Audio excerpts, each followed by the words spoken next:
Good afternoon. My name is Dale Rodriguez, and this is Flabonga Montrotha Cube. And with me today, I have the Simon Lofts. Hey, Simon. How's it going? Hey Dale, it's going well. It's going well now. Good, good. Yeah, How about full you? disclosure. Well, we'll tell everyone. We've had some technical difficulties trying to get the episode or show started. There was a ridiculous audio delay. Then my camera wasn't working. But we've battled through, so hopefully you guys can appreciate the stuff that's coming out. Hopefully you can see and hear us as well. That'll be, because if no one's watching, that'd be kind of funny. Um, where to start? Okay, I'll ask you this. I'll ask you the simple questions first. Who are you? What do you do? And why do you do it? Good.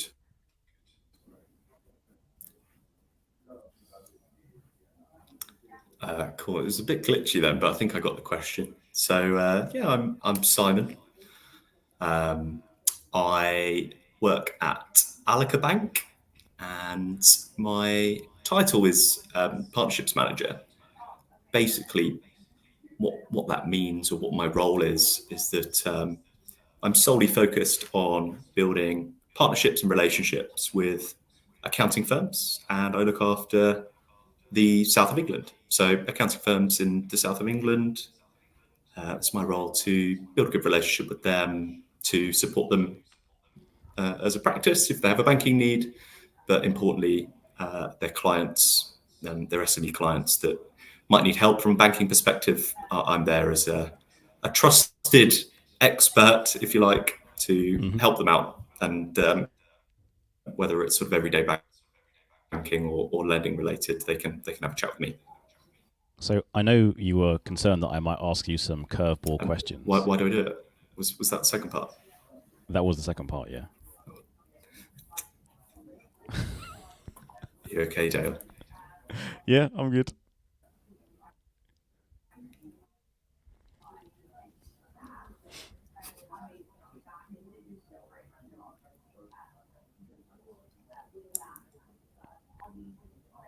Are you still with Are me, we, are Simon? we all right? Is you still there? We having more issues?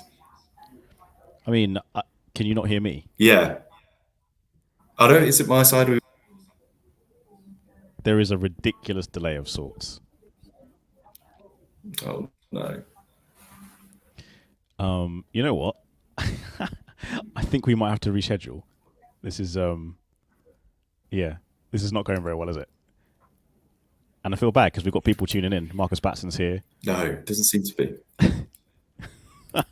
Power of the pause. I don't know if it's caught up again, Dale, or not, but it's up to you if you want to continue or try again another time. All right, let's soldier on one more time and see if we're there. See if we're there. Okay, so you were concerned I was going to ask you curveball questions, and you're right. I've already got one. Um, you said you are a regional resource south. Where does Alaka divide north and south? Well, I can't remember where the north starts from because we have Chris who sits in the middle in the Midlands. Hmm. So I'll tell you my patch where it goes up to. So I cover from the Kent coast all the way to Land's End, so the whole stretch across the bottom, sort of Hmm. up to the M25, Hmm. and then across to sort of Oxford and Gloucester, and then Chris takes everything from up there. And I can't remember where his patch finishes and the north starts. But for me, the north starts anywhere above the M25. 100%. Thank you. I agree. That's such a southern person thing to say, but it's so true. Anything north of the Watford Gap is north. Done. Um, which I know is controversial because I got some northern watchers and they don't like it when Agreed. I say that, but it's true. Anytime your accent changes, you're in the north. Sorry, it Oh, is what it is.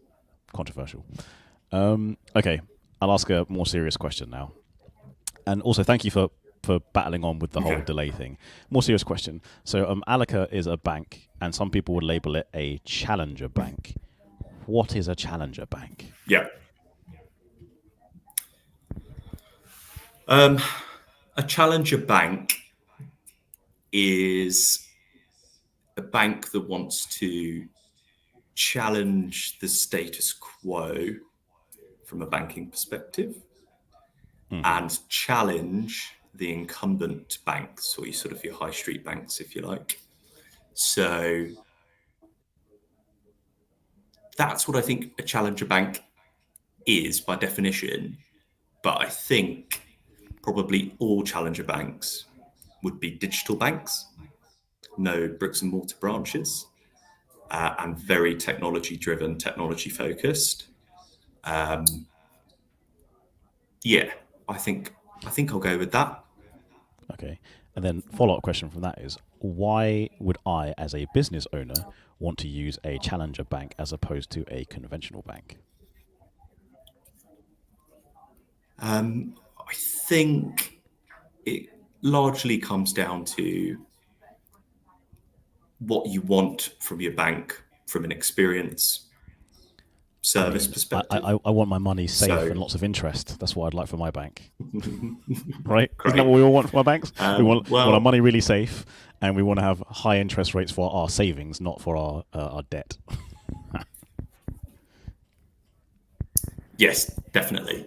So, I think challenger banks at the moment, certainly Alica anyway, is doing well from offering an interest on savings and cash balances. I think challenger banks are really good at digital experiences from onboarding through to your day-to-day, everyday banking.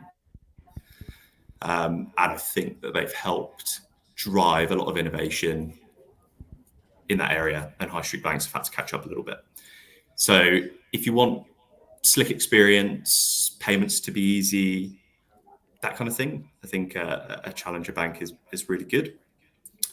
Trying to think of some reasons why a high street bank would be a good alternative, but challenger banks are very, very good at the digital experience, and I think Alica and why we're different is a mix of that, very technology driven, great digital experience, make everyday banking easy, but we're a relationship bank, so it's a big point of difference for us.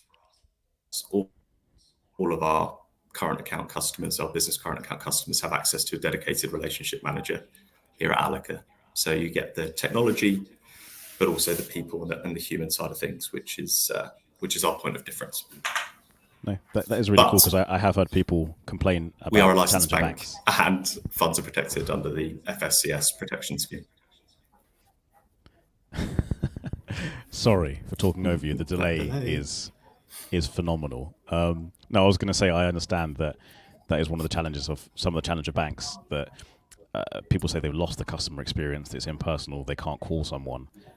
So it's interesting that Alica have kind of adopted that methodology.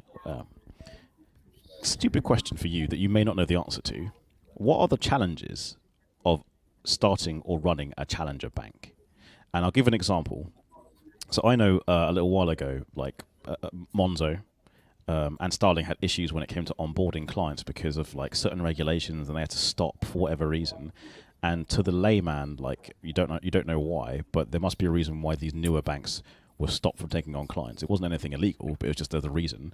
And I assume that's a challenge of starting a challenger bank. But do you have more detail on why that might be?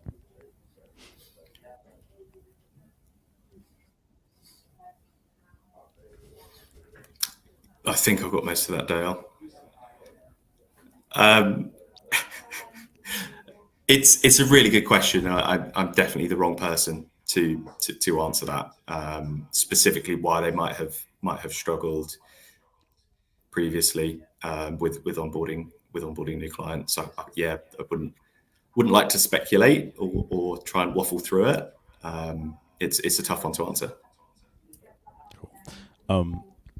I'm going to call it. Simon, you've been awesome, and I'm glad you're here, and I really want to talk to you, but the delay is ticking me off, and I don't know what it's going to look like for viewers, but like, I think we're going to have to reschedule, man, because I don't think I could do this for another 20 minutes. Yeah, we'll reschedule when we've got better Wi-Fi. I don't know what the problem is. But yeah, for people who've tuned in, Marcus, others, thank you for joining us. Peeps at Alaka, thank you for joining us. Simon, thank you for taking the time. But this is not something we can overcome with patience, or I can't anyway. So I'm going to hit end stream, and we'll reschedule. Yeah. Okay. Yeah. Cheers, Al.